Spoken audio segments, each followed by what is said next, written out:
everyone, it's Mike Andes, and you're listening to the Business Bootcamp podcast.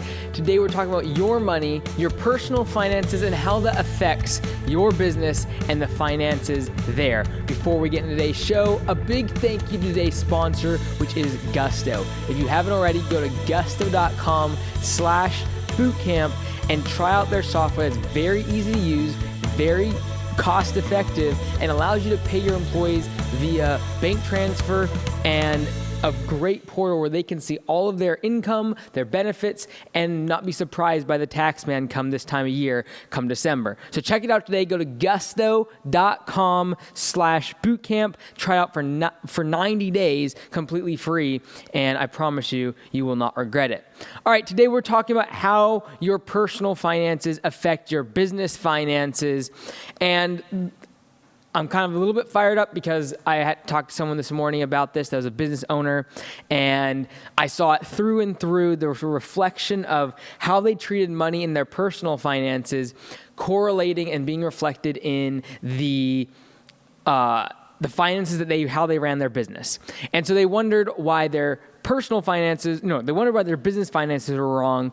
And after a few questions and things, I started asking more about how their personal finances were, because they completely mirrored each other. All right. So I'm going to go through some of the things that I was thinking about and talked about with them and wrote down on my piece of paper here. And that I think, because I truly believe that the way you save and spend money in your personal finances will be reflected in your business. Number one, that's what we're going to mostly talk about. But number two, in your employees, the people that you employ. I feel that a lot of times it's crazy. I don't know the behavioral science behind this. I don't know any studies. I haven't talked to anyone about this, but I just consistently see this constantly being a theme, and that is how a business owner spends the money personally affects the business, and how the business spends the money affects how the employees spend their money. I've seen this time and time again. You see someone who's reckless in their business operations and in spending money, and their finances of their company just falling apart, a small business, and they have 5, 10, 15 employees. You look at the employees, and a lot of times they follow a lot of the same habits as the owner. It's amazing. I don't know. I don't understand all that stuff, but it's really interesting to me. So we're going to talk a little bit about that as well. But number one, when it comes to debt, I find time and time again, the way that a business owner looks at debt in their personal life, a lot of times will correspond directly to their business. The way they think about debt, if you look at their personal life and they have a big mortgage, they're owing a bunch of money on a car, they have a bunch of credit card debt, they have student loans, and just tons of debt. Then when I look at the business, even though from a profit and loss statement, it might look fine, the amount of debt it's carrying and the willingness to go into debt for whatever is incredible to me. Whether it be equipment debt or real estate debt or, whatever kind of debt, credit lines, whatever it is, they just seem like debt is something that they can just easily, in, out, use it whenever. It's just like super like willy-nilly, just use it however. For myself, debt is like something that like I'm not going into unless I have, number one, absolutely no other way around it. Or number two, and I'm talking about like business debt. I'm not talking about things that produce cash flow. I'm talking about things like equipment, going into debt for an advertising campaign, to buy a company, things like that. All right. But the way that, personally, I see people running their finances is a lot of times how they run their business. Number two thing is budgeting. Like if someone can't figure out a budget for their personal life and their personal expenses, I don't see them being able to make a budget in their business. All right. And the reason I'm talking about this today is because I want some of you to step back and think about, because a lot of times we can get clouded in the way that we look at the finances for our business, because we have like opportunity for growth. We have, we're just starting out, we're going to grow. Like we know that next year is going to be better. Like we have so many delusional thoughts sometimes they can get a little bit clouded in like the finances, and it's okay in the business world to lose money for a while. And I'm not saying that's wrong. I'm just saying it is okay to lose money for a while when you're starting a business or growing a business, but that can also cloud the kind of financial picture that we should be making decisions with in our business. But when you look at your personal finances, that there's nothing glamorous about losing money, and there's nothing cool about going deeper and deeper in debt. when you look at the financial picture of someone's personal life, it has some telling signs of what the underlying causes of the financial issues in the business might be. So one of those things is budgeting. If you cannot budget for your personal expenses, i.e. know what your expenses are and be able to forecast them into the future, I highly doubt you're going to be able to do that very well for your business. And that's very important when it comes to forecasting and growth. And a lot of business owners, most business owners, when I ask them how much revenue do you plan to do next year, most of them have a pretty good number. When I ask them how much their expenses are going to be next year, most of the time you get blank looks, because people think about the revenue and the growth and like where we're going, but they forget to realize that if they don't have a budget in place to forecast the expenses of that growth, that they might walk away and not have any money in profit at the end of the year.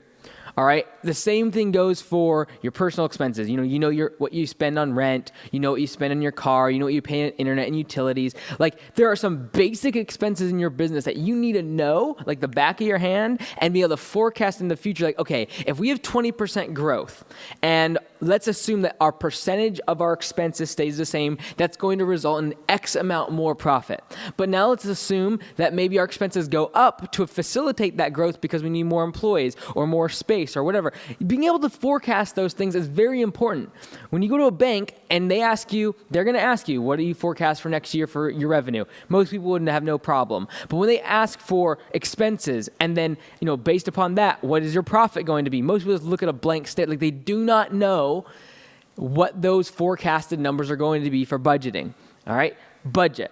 Another thing, asset utilization. When you look at your personal life, how much do you actually use? So when we talk about asset utilization in a business, we're talking about, okay, if I buy a piece of equipment, am I using it 5% of the time, 10% of the time, 50% of the time? Is that full max capacity running all the time? If I buy a factory, am I running one shift a day and then I have to build a second factory when I need more work to be produced? Or do I start a second shift or a night shift on that factory? Do I start a third shift? Do I now run that factory at 100% capacity, run 3 shifts a day, and make sure that's absolutely at its best utilization? The asset of that factory and the equipment and all the people inside, are they being utilized the maximum amount, or are you buying real estate way before you need it? Buying equipment and it's sitting there for half the week, sitting there for half the year, not being used very much. More maintenance than it is just what kind of utilization you're getting out of it. All right, I see this all the time in landscaping. People buy a bunch of big equipment too soon against their growth trajectory. And because of it, their asset utilization is very low. They're using trucks 1 day a week. They're using a big $15,000 mowers on 10% of their properties. It's like, what are you thinking? Get a mower that you're going to use 80, 90% of your properties you can use it on. Asset utilization. That's in a business world. I can look at that all day long, but when you're talking about personal expenses, okay, what about your house? You have 5 bedrooms. And it's you and your wife. Do you really need 5? Like, what's the asset utilization of the other, 4 bedrooms in your house? Okay, well, we got an office, we got a den, we got a guest room, we got a library. Okay, like your library. How many hours are in a day? What's the average amount of time you're spending in that library? The asset utilization, because that is an asset, that room you have to pay for. How much are you using it? Same thing with your vehicle. If you live in a dense urban area, you probably don't need a vehicle as much as you might think you do, right? You take an Uber a bunch of places, you can ride your bike wherever, and your car sits there 4 days out of the week, right? Asset utilization is low. And so I think a lot of times when we look at personal and business expenses, I just see this time and time again. The issues that people face in their personal life translate over into their business life. And if you're just starting your business, or you're a new entrepreneur, new small business, one thing to really be able to be objective about, one thing that shows a lot of maturity as an entrepreneur is be able to look at yourself, be aware enough of, okay, I struggle with this in my personal finances. When I start my business, or as I grow my business, there's a very good chance I'm going to have a weak spot in that area. And then being able to protect those areas using accountants, lawyers, people that you hire that are going to be strong in those areas that you're weak. That shows a lot of maturity. So I, for one, know that I like accounting and numbers. I hate numbers. I could care less. I'm more about like the bigger picture strategy, things like that. I care a lot about taxes though. Right? Like I like you saw in the last episode how passionate I'm about saving on taxes. So I've had to make sure that my accountant is educated enough and knows enough things about the number side of things and the tax code, because like I'm really passionate about my business being successful and really passionate about my tax burden being reduced. But I really could care less about numbers and spreadsheets and, plus and negatives and all those sort of things. Like the number side of things, not really worried about, but I need my accountant in place to make sure those things are always getting relevant data towards me, as well as making sure that translate over into a good tax return. And so, same thing with legal stuff. Like I do not get into I hate legal things. It's expensive, long documents, way too wordy. I just hate it. Like when we franchised Augusta Lawn Care, it took me a lot of patience to be able to deal with these lawyers and create 100-page documents that I feel like mostly could have been said in 10 pages. And it's something that I struggle with. So what do? You hire a lawyer. You hire someone that's willing to work with you and be able to cover for your weak spots. And that's what I had to do. All right. So being able to realize that the weak points in your personal finances, a lot of times as you grow the business, are going to be magnified in your business finances. The problems that you face with your car payment and your credit card bills and a whole bunch of loans, that might, if you're mature enough to realize that, you might realize that down the road in your business, you might be more susceptible to taking loans out that you really don't need. Okay? Frugality. This is a big one. If someone is frugal in their personal life, it almost always transfers over into the business world. All right, and into their company, you can see it all around them. The way that they, do you really need that $5,000 couch? Do you really need, whatever it is in your personal life, a lot of times it gets transferred over. MVP, minimum viable product. We talk about it all the time in the business world when you're wanting to start a business or launch a new product. What's the minimum viable product? Can you get a product to the minimum state where you can start selling it, getting it out to the market? Or do you spend time and money and effort trying to perfect the product and then doing all these things, and then you launch it out to the consumer, you launch it out to the public, and it flops? And so this idea, especially in technology, but in all business, is really what's the minimum viable product to be able to produce it and get it out into the consumer's hands and get feedback and get started instead of just trying to perfect it. And so it's so important. So for example, we just launched ketosiscups.com. Do I feel like the product could have been better? Do I feel like the packaging could have been better? Yes. But I wasn't about to spend another year or 2 years perfecting it and getting it just right, when at the end of the day, making a minimum viable product is cheaper to get something out and get it started.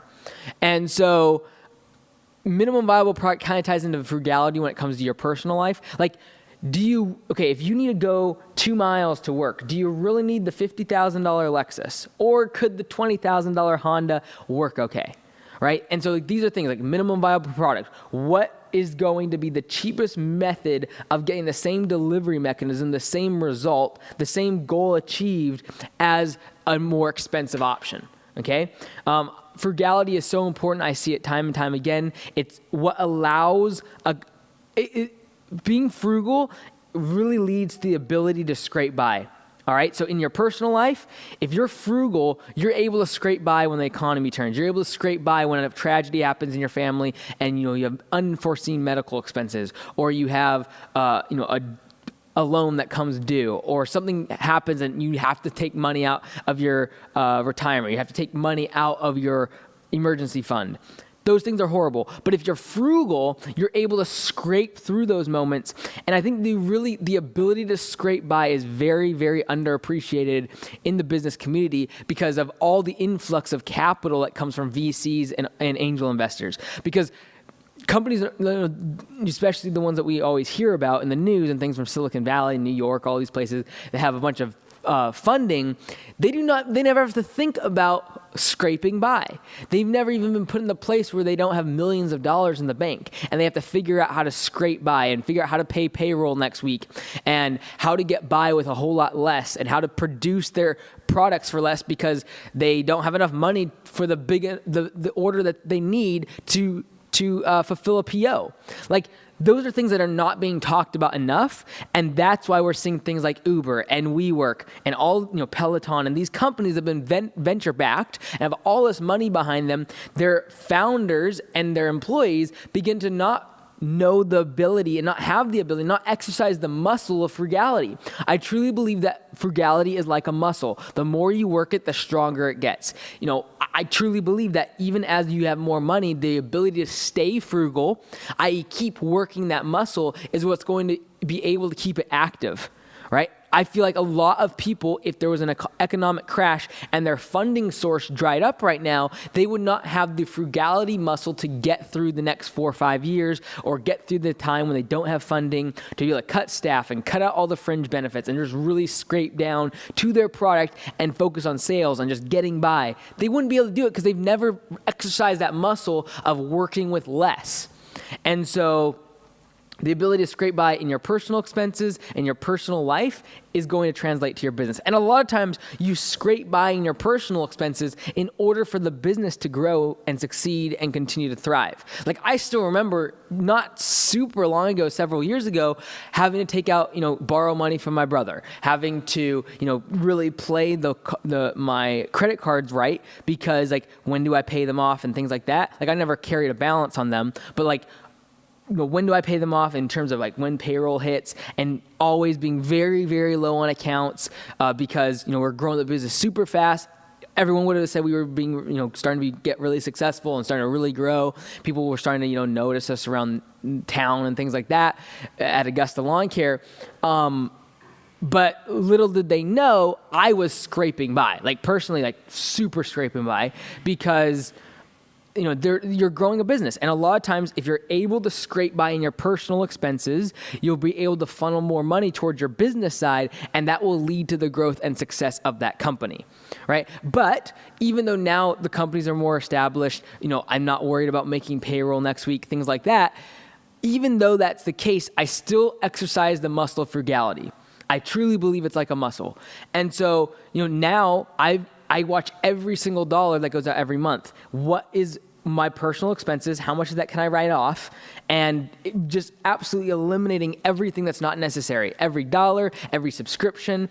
And if I actually, if I doubled or tripled my personal expenses, it'd literally be a rounding error in the grand scheme of things. But like, I've reduced it down so much because I gotta keep the muscle of frugality alive. Because when the next economic crisis hits, when the next bad times come, my competitors that have gotten fat or have become lazy around their finances, they're going to be the ones that get wiped out. And so it's the person who has the most frugal, the most strong frugal muscle that is going to supersede and excel when times get hard. Because when times get lean and there's not a lot going on and the economy is going down, everyone that has overspent and over leveraged and has too much debt and has not been working out their ability to be a nimble company that's frugal and not exercising that muscle of frugality, guess what? They're too weak to withstand when things get lean in a time of economic contraction.